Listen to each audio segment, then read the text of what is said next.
दोस्तों, आज हम आपको जिस खूबसूरत देश के खूबसूरत कैपिटल की सैर कराने लेकर जा रहे हैं, यकीन मानिए वो बहुत ही खास जगह है। आपने इसके बारे में बहुत कुछ सुना होगा, लेकिन आज जो हम आपको बताएंगे वो शायद आप पहली बार सुनेंगे।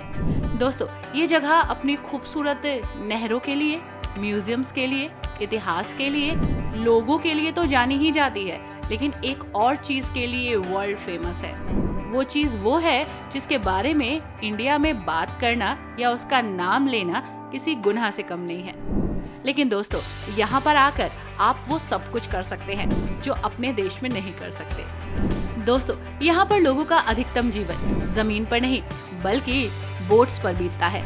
यहाँ पे लोग घरों से ज्यादा बोट्स पर रहना पसंद करते हैं और देश दुनिया से आने वाले टूरिस्ट भी इसी खूबसूरती को देखने के लिए यहाँ आते हैं। तो चलिए दोस्तों, आपको लेकर चलते हैं एक ऐसी जगह की सैर पर जहाँ पर है दुनिया का सबसे छोटा घर। तो कौन सी है ये जगह और क्या क्या है यहाँ खास, चलिए आपको बताते हैं। तो दोस्तों, आज हम आपको लेकर जा रहे हैं नीदरलैंड देश की कैपिटल की सैर पर। नाम है एम्स्टर्डम।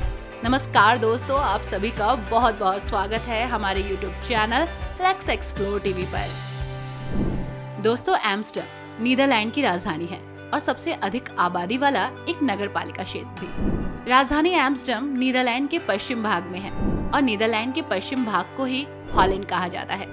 यदि आप खूबसूरत नहरों, ऐतिहासिक अट्रैक्शन पॉइंट्स, दिलचस्प संस्कृति से भरे यूरोपियन रोमांच का सपना देखते हैं तो डच राजधानी आपके लिए एकदम सही है।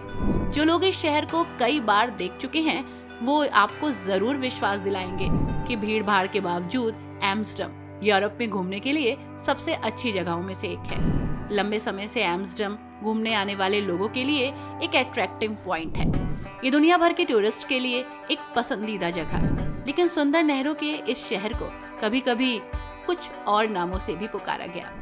अगर आपने कभी हाउस बोट पर रहने का सपना देखा है तो एम्स्टर्डम आकर आपका ये सपना पूरा होने वाला है और आप शहर की सीमा से बाहर निकले बिना या एक ही नहर पर 2 बार यात्रा किए बिना उसके साथ 100 किलोमीटर की यात्रा कर सकते हैं। 15 किलोमीटर चौड़े शहर के लिए ये बहुत ही इफेक्टिव जगह है। 1 घंटे की नहर यात्रा पर सभी जलमार्गों को देखना असंभव जैसा है, लेकिन ये 17वीं सदी के अनोखे घरों, खूबसूरत पुल, शानदार लैंडमार्क, म्यूजियम्स के लिए खास जगह। नहरों के शहर में नाव पर रहना आम बात है। नहर क्रूज पर आप जहाँ भी देखेंगे खूबसूरती ही नजर आएगी। आपको एम्स्टर्डम के लोग पानी पर अपना रोजमर्रा का काम करते दिख जाएंगे। सबसे छोटा घर भी आपको यहीं देखने को मिलेगा। ये केवल 2.02 मीटर चौड़ा है और 5 मीटर गहरा। हालांकि ये सबसे छोटा घर जरूर है, लेकिन इसी के सामने आपको ऊंची ऊंची इमारतें भी दिख जाएंगी। दोस्तों, सबसे छोटा घर तो आपको हमने दिखा दिया, अब दिखाते हैं कि सबसे चौड़ा घर कौन सा है। ये 22 मीटर चौड़ा है, जिसका नाम है टिपिन हुइस, जो कि ट्रिप ब्रदर्स के नाम पर है जिन्होंने इसे बनवाया। इसी के साथ दोस्तों, यहाँ पर है तैरता हुआ फूल का बाजार। ये बाजार तब स्थापित किया गया जब व्यापारी अपने माल को बजरे के जरिए शहर में लाते थे, लेकिन आजकल इसे स्थित बजरों पर सुरक्षित रखा जाता है। फिर भी इसे शहर के सबसे जीवंत और सुगंधित हिस्सों में से एक माना जाता है। फूलों का ये बाजार आपको हर हफ्ते खुला मिलेगा, बस संडे को छोड़कर। चाहे बारिश हो या फिर धूप, हर मौसम में ये अवेलेबल है। इसी के साथ दोस्तों, मजेदार बात एक और है, एम्स्टर्डम स्टॉक एक्सचेंज के लिए भी जाना जाता है। अब आप सोच रहे होंगे कि स्टॉक एक्सचेंज एम्स्टर्डम में कहां से आ गया। आपको बता दें कि 1602 में इसे खोला गया था और दुनिया का सबसे पुराना स्टॉक एक्सचेंज है ये आज भी संचालित होता है। आपको इसके प्रवेश द्वार के पास एक कांच से बैल की मूर्ति दिखेगी, जो न्यूयॉर्क स्टॉक एक्सचेंज के बाहर वॉल स्ट्रीट की प्रतिष्ठित जॉर्जिंग बुल प्रतिमा की एक कॉपी जैसी लगती है। दोस्तों, इसी के साथ इस जगह में एक और बहुत खास चीज है। आपको पता है, ये जगह प्रोस्टिट्यूशन के लिए भी जानी जाती है। जी हाँ, आई नो, यहाँ पर ये वैलिड है, बिल्कुल वैलिड है। यहाँ पर प्रोस्टिट्यूशन लीगल है, इसीलिए टूरिस्ट यहाँ सबसे ज्यादा आते हैं। ऐसा हमारा नहीं, लोगों का कहना है। इसी के साथ यहाँ पर गांजा पीना भी लीगल है, लेकिन क्वांटिटी का आपको ध्यान रखना पड़ेगा। आपको बता दें कि यहाँ पर वो हर काम आप कर सकते हैं जो आप अपने देश में नहीं कर सकते। यहाँ पर कई रेड लाइट एरियाज हैं। अक्सर टूरिस्ट यहाँ गांजा और सेक्स की तलाश में आते हैं। आपको पता है, यहाँ पर सेक्स थिएटर्स हैं जहाँ पर प्रोस्टिट्यूशन फलता फूलता है। यहाँ पर सेक्स शोज भी होते हैं। अब उस शोज में क्या होता होगा ये आप अच्छे से जानते हैं और इसे देखने के लिए यहाँ भीड़ लगती है और यहाँ पर इजीली आपको सर्विस डिलीवर हो जाती है। इसी के साथ आपको एक खास बात और बताते हैं। कॉफी शॉप्स के बारे में तो आपने सुना ही होगा। एम्स्टर्डम में बहुत सारी कॉफी शॉप्स हैं और इसकी बहुत ही खासियत भी है। इंटरनेशनल लेवल पर ये फेमस है कॉफी शॉप्स। अब आप सोच रहे होंगे कि कॉफी शॉप्स तो है, फेमस क्या है? आपको बता दें कि आमतौर पर आप कॉफी या चाय बेचते होंगे या खरीदते होंगे कॉफी शॉप पे, लेकिन यहाँ पर ऐसा नहीं है। यहाँ कॉफी और चाय के साथ आपको कैनबिस उत्पाद यानी कि गांजा भी मिल जाता है। इन जगहों पर कड़ी निगरानी रखी जाती है। कुछ स्थानीय लोग तो यहाँ से खरीद सकते हैं, लेकिन टूरिस्ट भी ले लेते हैं। एम्स्टर्डम में 160 से ज्यादा कॉफी शॉप्स हैं आज के समय में, लेकिन 1993 में ये 400 से ज्यादा थी। हालांकि अब इस पर बहुत कंट्रोल किया गया है। हालांकि दोस्तों, प्रोस्टिट्यूशन और गांजा इस देश की इकोनॉमी को एक बहुत ही इम्पोर्टेंट पार्ट देता है, लेकिन फिर भी यहाँ की मेयर ने साफ कहा कि हम उन लोगों का स्वागत नहीं करते जो सेक्स और गांजे की तलाश में यहाँ आते हैं। हम उनका स्वागत करते हैं जो यहाँ की म्यूजियम्स, यहाँ की नहरें और यहाँ की खूबसूरती को देखने आते हैं। जी हाँ दोस्तों, ये बात बिल्कुल सच है। ये जगह बहुत खूबसूरत है, बस नजर चाहिए इसकी खूबसूरती को देखने की। दोस्तों, यहाँ आने वाले टूरिस्ट कहाँ कहाँ जाते हैं, चलिए आपको बताते हैं। दोस्तों, जैसे मैंने आपको पहले भी कहा था कि ये जगह फुल ऑफ एक्साइटमेंट है। ये जगह म्यूजियम्स का घर है। तो शुरुआत म्यूजियम से करते हैं और यहाँ आने वाले टूरिस्ट इस देश को, इस राजधानी को अच्छे से जानने के लिए यहाँ के म्यूजियम जरूर एक्सप्लोर करते हैं। तो दोस्तों, सबसे पहले चलते हैं राइक्स म्यूजियम। जी हाँ, एम्स्टर्डम के सबसे लोकप्रिय अट्रैक्टिव पॉइंट्स में से ये एक है। इसकी स्थापना 1798 में की गई थी। यहाँ दुर्लभ कला और पुरावशेषों के विशाल संग्रह देखने को मिलेंगे। संग्रहालय के प्रभावशाली संग्रह में 13वीं शताब्दी से लेकर आधुनिक समय तक की 10 लाख सांस्कृतिक कलाकृतियां मौजूद हैं, जिसमें से इस विशाल इमारत के 250 कमरों में ये फैली हैं और 8000 से अधिक बहुत ही इम्पोर्टेंट पेंटिंग्स यहाँ पर शामिल हैं। 35,000 से ज्यादा किताबें हैं। पांडुलिपियों की एक अच्छी लाइब्रेरी है।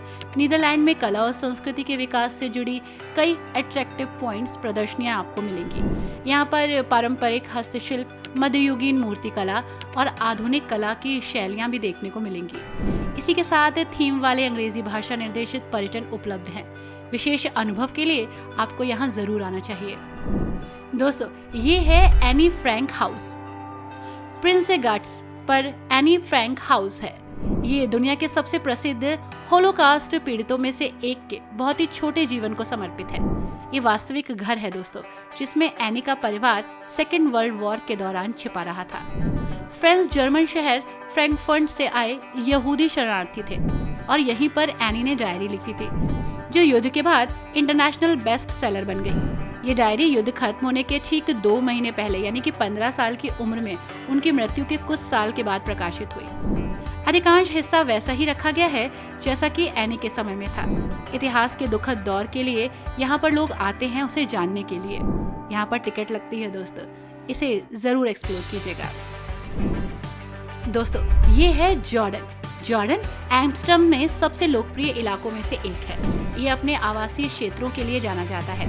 बगीचों के आंगन, जीवंत बाजार, शानदार बुटीक्स, बेहतरीन खाना और क्या चाहिए आपको यहाँ। खूबसूरत सड़कें हैं जिस पर आप टहल सकते हैं। इसी के साथ ही बहुत सारे टूरिस्ट प्लेसेस हैं जहाँ पर आप एंजॉय कर सकते हैं। दोस्तों, ये है वंडल पार्क। जी हाँ, अगर आप परिवार के साथ यहाँ आ रहे हैं तो इसे जरूर एक्सप्लोर कीजिएगा, बहुत ही मजा आएगा। एम्स्टर्डम का सबसे बड़ा और सबसे ज्यादा देखे जाने वाला पार्क है ये वंडन पार्क। 120 एकड़ में फैला है और इसमें करने के लिए ढेर सारी मजेदार चीजें हैं। तालाबों और पर्याप्त रास्तों से घिरे हरे भरे क्षेत्र में आप आराम कीजिए। पार्क में सुंदर गुलाब का बगीचा देखिए। 70 से ज्यादा अलग अलग तरह के फूल मिलेंगे। रोलर ब्लेड किराए पर लेने की सुविधा है यहाँ पर, और हाँ, ओपन एयर थिएटर भी है। मई से सितंबर तक संगीत और यहाँ बहुत सारे कार्यक्रम आयोजित किए जाते हैं। पिकनिक के लिए ये जगह बेस्ट है दोस्तों, this is damn square. Dam square Amsterdam के सबसे ज्यादा पर्यटकों से भरे इलाकों में से एक है।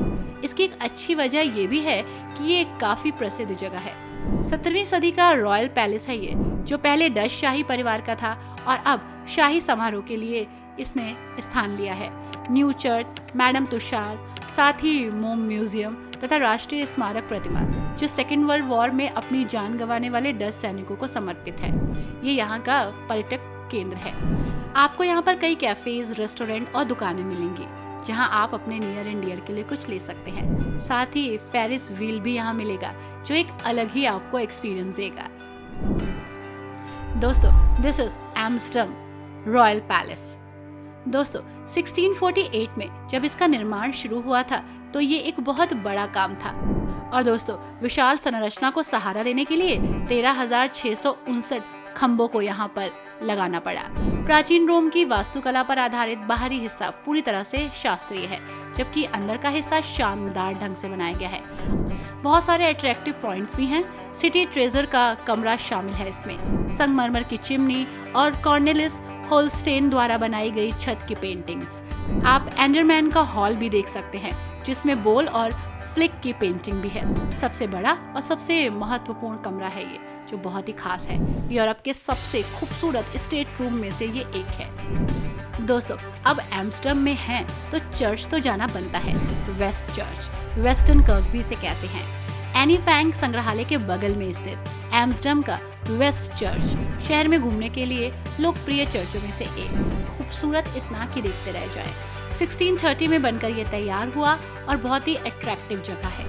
आपको पता है, कई आंतरिक और बाहरी गॉथिक विशेषताएं हैं इसमें। लेगर जॉन के नाम से इसे जाना जाता है। शहर में सबसे ऊंचा है ये। शिखर के सिरे पर सम्राट के मुकुट की एक बड़ी सी प्रतिकृति है जिसे ऑस्ट्रिया के सम्राट मैक्सिमिलियन की याद में वहां रखा गया था। टावर के अंदर एक कैरिलन घंटों की घोषणा करता है। बहुत ही अट्रैक्टिव पॉइंट है। 1622 का एक बेहतरीन ऑर्गन इसमें शामिल है। 1906 में रेब्रॉड की याद में यहाँ एक दिलचस्प संगमरमर का स्तंभ भी रखा गया। महान कलाकार को मूल रूप से चर्च के बाहर दफनाया गया था, लेकिन बाद में उसे अंदर ही दफनाया गया। साइट पर एक गिफ्ट की शॉप भी है जहाँ से आप अपने नियर एंड डियर के लिए कुछ ले सकते हैं।